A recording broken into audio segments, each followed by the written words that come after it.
தென்காசி, கரூர், தருமபுரி உள்ளிட்ட பகுதிகளில் சட்டப்பேரவை தொகுதி பாமக பொறுப்பாளர்கள் நியமனம் தொடர்பான ஆலோசனைக் கூட்டம் நடைபெற்றது.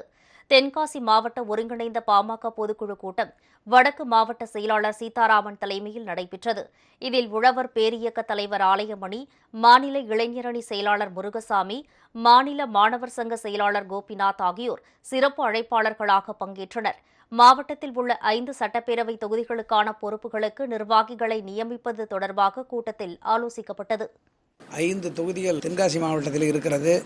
இந்த 5 தொகுதிகளுக்கும் தொகுதி வாரியாக தலைவர், செயலாளர், அதேபோல மகளிரணி தலைவர், செயலாளர் பொறுப்புகளை சேர்வு செய்வதற்காக ஒரு குழு அனுப்பியிருக்கிறார்கள். அந்த குழுவிலே நானும் இளைஞரணியைச் சேர்ந்த முருகசாமி அவர்களும் மாணவரணியைச் சேர்ந்த கோபிநாத் அவர்களும் வருகை தந்திருக்கிறோம். இங்கு இருக்கக்கூடியவர்களிடத்திலே விருப்ப மனுவை வாங்கி நாங்கள் பரிசீலித்து தலைமைக்கு அனுப்பி தொகுதி தலைவர், செயலாளர், மகளிரணி தலைவர், செயலாளர் பொறுப்புகளை தேர்வு செய்து பின்னர் அறிவிப்போம். இதேபோல் கரூர் சட்டப்பேரவை தொகுதி நிர்வாகிகள் நியமன கூட்டம் மாவட்ட செயலாளர் புகழூர் சுரேஷ் தலைமையில் நடைபெற்றது.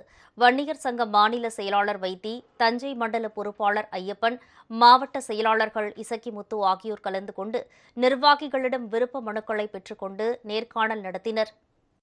நிர்வாகிகள் தேர்வு செய்வதற்கான இந்த விண்ணப்ப படிவங்களை வழங்கி அதை மனுக்களாக திரும்ப பெற்று ஆய்வு செய்து எங்களுடைய மருத்துவர் ஐயா அவர்களிடத்திலும் மருத்துவர் அன்புமணி ராமதாஸ் அவர்களிடத்திலும் ஒப்படைத்து அதை பரிசீலனை செய்து நிர்வாகிகளை தேர்வு செய்ய இருக்கின்றோம். அந்த அடிப்படையில் பாட்டாளி மக்கள் கட்சி 2026 சட்டமன்ற தேர்தலில் தமிழகத்தில் ஒரு ஆட்சி மாற்றத்தையும் அரசியல் மாற்றத்தையும் கொண்டு வருவதற்காக இந்த கட்டமைப்பு பணிகளை தொடர்ந்து செய்து வந்து கொண்டிருக்கின்றோம். இதனிடையே தருமபுரி மாவட்டம் அரூரில் நடைபெற்ற கூட்டத்தில் பாமக கௌரவ தலைவர் ஜி.கே. மணி, வழக்குரைஞர்கள் சமூக நீதி பேரவைத் தலைவர் பாலு, சிறுபான்மை பிரிவு தலைவர் ஷேக் முகைதீன், மாவட்ட செயலாளர் அரசாங்கம் உள்ளிட்டோர் கலந்து கொண்டனர். சட்டப்பேரவை தொகுதி செயலாளர், தலைவர், மகளிரணி செயலாளர், தலைவர் ஆகிய பொறுப்புகளுக்கு நிர்வாகிகளிடம் விண்ணப்பங்கள் பெறப்பட்டு நேர்காணல் நடத்தப்பட்டது.